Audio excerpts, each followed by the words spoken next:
Come on, Eileen, oh, I swear, well, he means at this moment.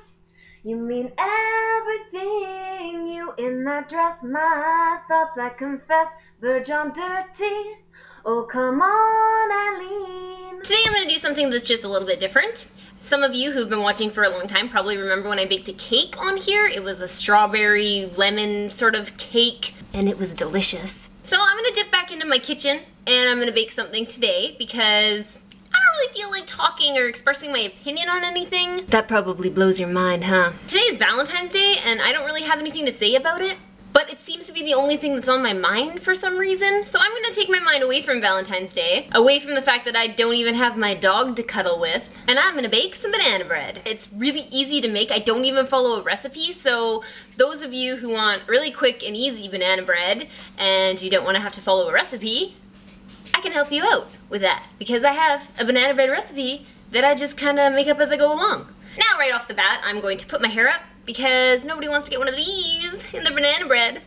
Now I'm not gonna make one loaf because I have this really cool pan right over here. And I like to make my banana bread in these mini loaves because when I eat them, I like to feel like a giant. And also because each one is sort of like one serving and then I don't have to slice anything.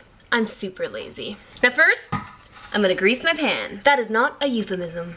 I don't have any paper towel to grease my pan, but I do have these super cool Grim Reaper happy birthday napkins, which will do just fine.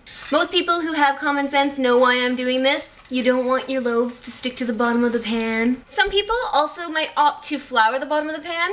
I'm not going to because I am still a little bit of a rebel. That's the truth. These are our ingredients. We have walnut, sugar, flour, bananas, egg replacer, which you don't actually need, but I'm gonna throw it in for good measure, baking powder, and vanilla. Of course, you're gonna need things like measuring cups and measuring spoons.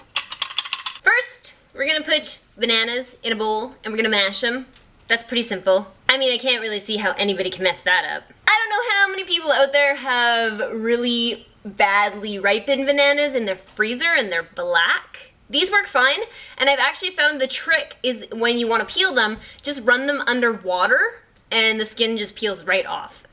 So I use 4 bananas because I like my banana bread banana-y. I mean, what's the point in having banana bread that doesn't taste like bananas? Kind of pointless. So then you just mush them up. Smush, smush, smush. Up next, we're gonna put the flour in. I don't actually know how much flour to put in because I've always just kind of wung it, but I'd say probably 2 cups. This does not fit in here. What the heck?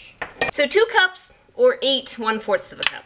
And you don't have to be exact here, just stick your old scoop in and dump it in the bowl. And next up, we have sugar. I'm gonna say a cup of sugar.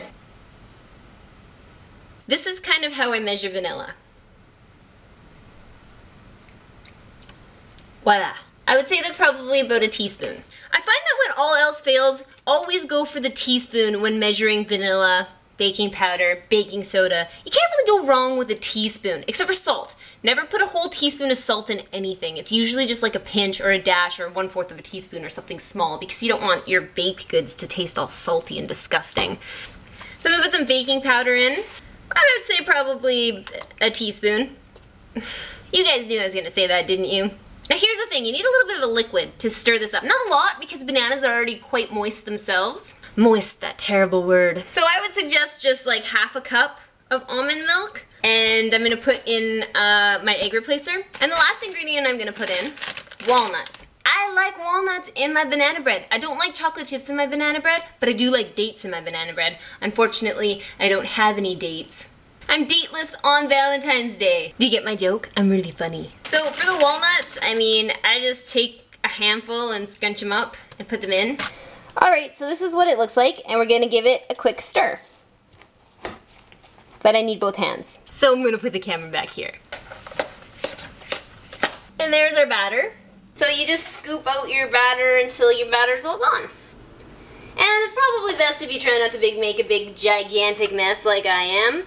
Noelle got me this tea towel. It has a heart on it for Valentine's Day. And I'm gonna use it to wipe off my tray. Okay, so they're all filled up. And what's gonna happen now is I'm gonna put them in the oven. Duh. Initially, I should have said preheat your oven for 400. So I'm just gonna pop this in the oven for about a 1/2 hour, 45 minutes, and then I shall show you the finished product. All right, time's up. let's look at our banana bread. Look at how cute they are.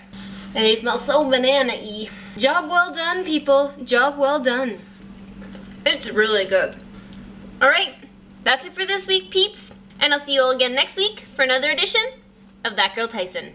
General quarters, all hands man your battle stations, all hands man your battle stations.